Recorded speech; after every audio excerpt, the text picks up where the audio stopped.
मैं doctor Savita Rana, associate professor in the subject of political science, government PG college sector 1 Panchkula. Students, आज मैं आपको भारतीय संविधान की विशेषताओं के बारे में बताना चाहूँगी। भारतीय संविधान की जहाँ तक बात है, हमारे संविधान निर्माताओं ने संविधान का निर्माण किया और बड़ी सूझबूझ के आधार के ऊपर उस संविधान को बनाया गया। बहुमत के आधार के ऊपर संविधान से संबंधित जो भी धाराएं बनी उनको संविधान के अंदर इंक्लूड किया गया। और हम देखते हैं कि हमारे संविधान में भिन्न भिन्न देशों के संविधानों की झलक दिखाई देती है, लेकिन इसका अर्थ ये नहीं है कि हमने दूसरे देशों के संविधानों की नकल की है। हमारे संविधान के अंदर जो बात कही गई है उसमें देखा जाता है कि अपने आप में ही ये अनूठा संविधान है। संविधान की बहुत सारी विशेषताएं हैं। नंबर 1, भारतीय संविधान की प्रस्तावना। भारत के संविधान के पहले ही पृष्ठ पर संविधान की प्रस्तावना को अंकित किया गया है और ये प्रस्तावना पूरे संविधान का दर्पण दर्शाती है। देखा जाता है कि भारतीय संविधान की प्रस्तावना की शुरुआत ही हम भारत के लोग अर्थात भारत की जनता ने भारत के संविधान का निर्माण किया है। उसके पश्चात हम भारत के लोग भारत को एक संपूर्ण प्रभुसत्ता संपन्न समाजवादी धर्मनिरपेक्ष लोकतंत्रात्मक गणराज्य अर्थात भारत के संविधान की प्रस्तावना में जो प्रभुसत्ता संपन्न शब्द है वो हमें 15 अगस्त 1947 को हमारी प्रभुसत्ता प्राप्त हुई। और ये जो प्रभुसत्ता प्राप्त हुई उससे भारत अपने ही देश के अंदर अपनी कानून और नीतियों को लागू कर सकता है, बना सकता है और दूसरे देशों के साथ हम अपने संबंध स्थापित कर सकते हैं। भारत उसमें स्वतंत्र है। दूसरा है लिखित और विस्तृत संविधान कि भारत के संविधान लिखित और विस्तृत संविधान है। भारतीय संविधान सभा को 2 साल 11 महीने और 18 दिन लगे। हम देखते हैं कि हमारे संविधान में 8 अनुसूचियां थी जब संविधान का निर्माण किया, 22 भागों में विभाजित। और ये देखा जाता है कि 395 मूल अनुच्छेदों का वर्णन संविधान के अंदर किया गया है। फिर है कई स्रोतों से लिया गया संविधान कि भारतीय संविधान कई स्रोतों से, जैसे हमने ब्रिटेन से संसदात्मक शासन प्रणाली को अपनाया, इसी प्रकार से हमने ब्रिटेन से ही कानून के शासन को, इसी प्रकार प्रधानमंत्री की स्थिति एक वास्तविक शासक की तरह विद्यमान है, ऐसा हमारे संविधान के अंदर ये सब कहा गया है। जिस प्रकार से इंग्लैंड में प्रधानमंत्री एक्चुअल पोजीशन है, उसी प्रकार से भारत के अंदर भी प्रधानमंत्री एक वास्तविक शासक के रूप में जाने जाते हैं। इसके साथ साथ हमने संयुक्त राज्य अमेरिका के संविधान से राष्ट्रपति और उपराष्ट्रपति दोनों का चुनाव एक निर्वाचक मंडल के द्वारा किया जाता है। ये हमने संयुक्त राज्य अमेरिका के संविधान से ग्रहण किया। इसके साथ साथ देखा जाता है कि हमने मौलिक अधिकारों को भी संयुक्त राज्य अमेरिका के संविधान से ग्रहण किया है। इसी प्रकार से सर्वोच्च न्यायालय की व्यवस्था, राज्यों के उच्च न्यायालयों की व्यवस्था भी हमने संयुक्त राज्य अमेरिका के संविधान से ग्रहण किया है। इसी प्रकार से देखा जाता है कि भारतीय संविधान के अंदर संसदात्मक शासन प्रणाली को अपनाया गया है। संसदात्मक शासन प्रणाली का अर्थ होता है जिस देश के अंदर कार्यपालिका विधान पालिका के प्रति उत्तरदायी होती है।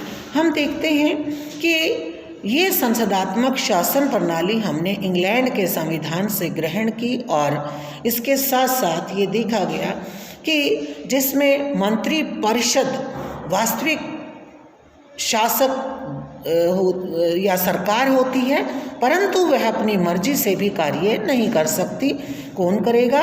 उसे अपनी लोकसभा का बहुमत होना अति आवश्यक होता है। अगर विधान पालिका अपना मत वापस ले लेती है तो हम देखते हैं कि सरकार गिर सकती है।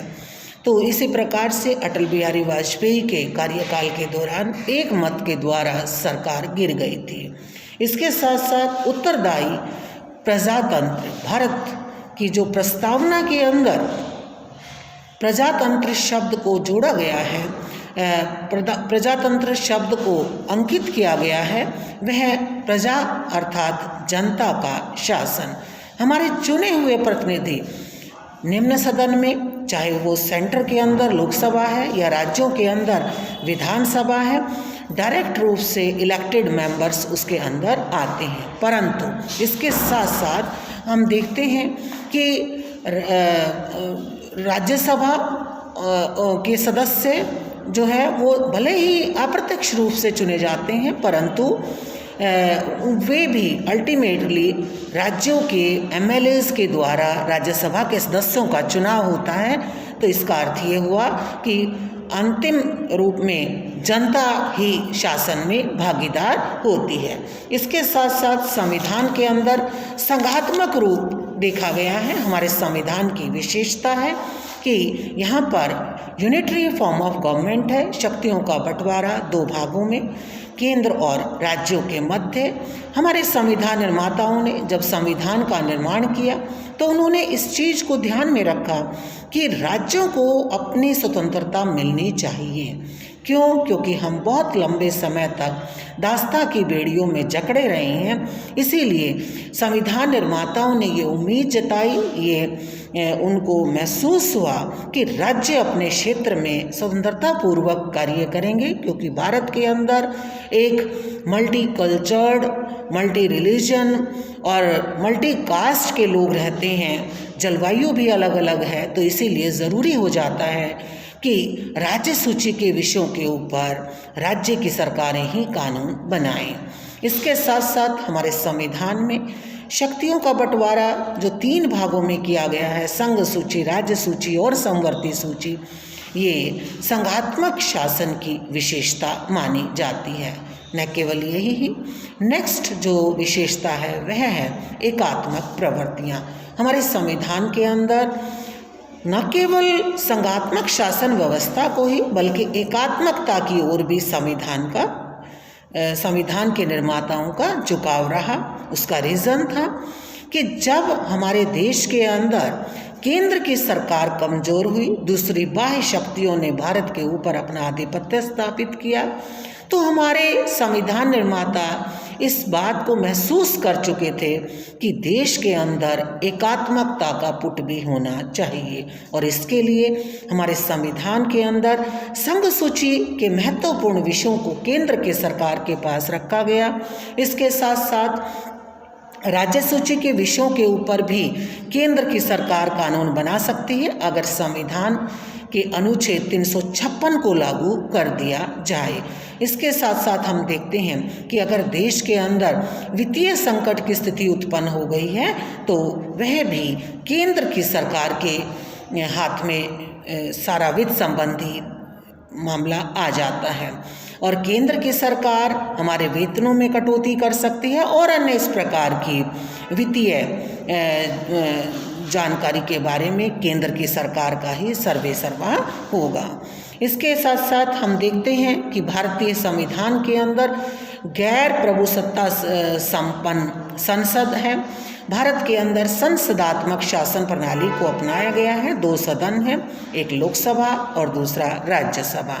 लोकसभा अपने आप में प्रत्यक्ष रूप से चुने हुए प्रतिनिधि, राज्यसभा में राज्यों का प्रतिनिधित्व करने वाला वह सदन, ऊपरी सदन जो राज्यों का प्रतिनिधित्व करता है और अनुपात के आधार के ऊपर बड़ा राज्य है तो सदस्यों की संख्या ज़्यादा और छोटा राज्य है तो सदस्यों की संख्या कम। हमारे देश में जनसंख्या के आधार के ऊपर निर्वाचन क्षेत्रों को बनाया गया है और इस प्रकार से हम देखते हैं कि भारतीय संविधान कठोर और लचीले दोनों का मिश्रण है। हमारे संविधान में जो भी संशोधन किया जाता है वह संशोधन अपने आप में 3 प्रकार से किया जाता है: साधारण विधि, कठोर विधि और अति कठोर विधि। साधारण विधि में लोकसभा और राज्यसभा दोनों सदनों के साधारण बहुमत के द्वारा, और कठोर विधि में लोकसभा और राज्यसभा दोनों सदनों के अलग अलग 2/3 बहुमत के द्वारा, और अति कठोर में लोकसभा, राज्यसभा और राज्य की विधानसभाओं के सदस्यों के द्वारा, लोकसभा और राज्यसभा दोनों सदनों के अलग अलग 2/3 बहुमत और राज्य की विधानसभाओं के सदस्यों के द्वारा संशोधन किया जाता है। ये अति कठोर विधि में, अर्थात हमारा संविधान में कठोर और लचीले दोनों का ही मिश्रण है। जिस प्रकार से राज्य की सीमाओं में परिवर्तन करना है तो लोकसभा और राज्यसभा दोनों सदनों के साधारण बहुमत के आधार के ऊपर परिवर्तन कर दिया जाता है। इसी प्रकार से अगर संविधान के मौलिक अधिकारों के अंदर परिवर्तन करना है तो उसके लिए 2/3 बहुमत का लोकसभा राज्यसभा के सदस्यों के 2/3 बहुमत के द्वारा उसमें परिवर्तन किया जाएगा। इसके साथ साथ भारतीय संविधान की जो नेक्स्ट कैरेक्टरिस्टिक्स है वो है इकहरी नागरिकता, कि हम केवल और केवल भारत के नागरिक हैं। अगर हम देखें तो राष्ट्रपति का इलेक्शन, उपराष्ट्रपति का इलेक्शन, लोकसभा का सदस्य बनने के लिए, राज्यसभा का सदस्य बनने के लिए, और ग्राम पंचायत और शहरी नगर निकाय में पहली ही क्वालिफिकेशन क्या होती है कि वह भारत का नागरिक हो। हम देखते हैं भारतीय संविधान के अंदर संघात्मक शासन व्यवस्था को अपनाया गया है। संयुक्त राज्य अमेरिका की तरह संघात्मक शासन व्यवस्था को अपनाया गया। संयुक्त राज्य अमेरिका में वह संयुक्त राज्य अमेरिका का नागरिक भी है, और जिस राज्य के अंदर वो रह रहा है, जिस राज्य की इकाई के अंदर वह रह रहा है, वह उस राज्य का नागरिक भी होता है। भारतीय संविधान में इस प्रकार से नहीं, हम केवल और केवल भारत के ही नागरिक हैं। ये भारत के अंदर एकता स्थापित करने के लिए, भारत के अंदर भाईचारे की भावना बनी रहे, उसके लिए हमारे संविधान निर्माताओं ने सिंगल सिटीजनशिप को अपनाया है। फिर उसके पश्चात स्वतंत्र और सर्वोच्च न्यायपालिका, कि हमारी न्यायपालिका कैसी है, अपने आप में स्वतंत्र हमने ये संयुक्त राज्य अमेरिका के संविधान से ग्रहण किया है कि कार्यपालिका और विधान पालिका से न्यायपालिका को अलग रखा जाएगा, और न्यायपालिका के सदस्य निष्पक्ष होकर न्याय देंगे तो वह अधिक अच्छी प्रकार से एक निष्पक्ष अनबायस्ड डिसीजन लिया जाएगा। हमारे संविधान में न्यायपालिका को संगठित न्यायपालिका के रूप में जाना गया है। सबसे ऊपर सुप्रीम कोर्ट, फिर हाई कोर्ट, फिर जिला न्यायालय और फिर तहसीलें। तो तहसीलें निचले स्तर पर हैं, तो रिस्पॉन्सिबिलिटी नीचे से ऊपर की ओर और आदेश ऊपर से नीचे की ओर। सर्वोच्च न्यायालय अपने आप में अंतिम न्यायालय है। अगर किसी भी व्यक्ति को न्याय नहीं मिला, मान लो तहसील स्तर पर है, तो वह जिला स्तर पर अपील कर सकता है। जिला स्तर पर उसको न्याय नहीं मिला तो हाई कोर्ट में, और हाई कोर्ट में न्याय नहीं मिला तो सुप्रीम कोर्ट में। लेकिन सुप्रीम कोर्ट अपने आप में अंतिम न्यायालय है। इसके साथ साथ हमारे संविधान में धर्मनिरपेक्ष प्रणाली को अपनाया गया है। पंथ निरपेक्ष कहें या धर्मनिरपेक्ष कहें, ये अपने आप में एक ही इसका अर्थ है। भारतीय संविधान के 42वें संविधान संशोधन के अंदर पंथ निरपेक्ष शब्द जोड़ा गया, अर्थात राज्य का अपना कोई धर्म नहीं होगा। राज्य की दृष्टि में सभी धर्म समान है। कोई भी व्यक्ति किसी भी धर्म को अपना सकता है, किसी भी धर्म को छोड़ सकता है। तो इस प्रकार से हमारे संविधान निर्माताओं ने कि बिना किसी भेदभाव के सभी नागरिकों को समान उचित अवसर मिले और अधिक अच्छी प्रकार से वह स्वतंत्रता पूर्वक अपने कार्यों को कर सके, इसीलिए हमारे संविधान के अंदर पंथ निरपेक्ष प्रणाली को अपनाया गया। इसके साथ साथ हम देखते हैं कि हमारे संविधान में मौलिक अधिकार दिए गए हैं।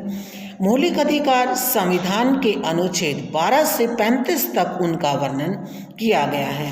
हम देखते हैं जब हमारे संविधान का निर्माण हुआ तब 7 मौलिक अधिकार थे। 1978 में 44वें संविधान संशोधन के अंदर संपत्ति के अधिकार को निकाल दिया गया और कानूनी अधिकारों की श्रेणी में डाल दिया गया। वर्तमान समय में भारतीय संविधान के अंदर 6 मौलिक अधिकार हैं और ये मौलिक अधिकार किसी भी व्यक्ति के व्यक्तित्व के विकास के लिए अपने आप में संपूर्ण हैं। Thank you.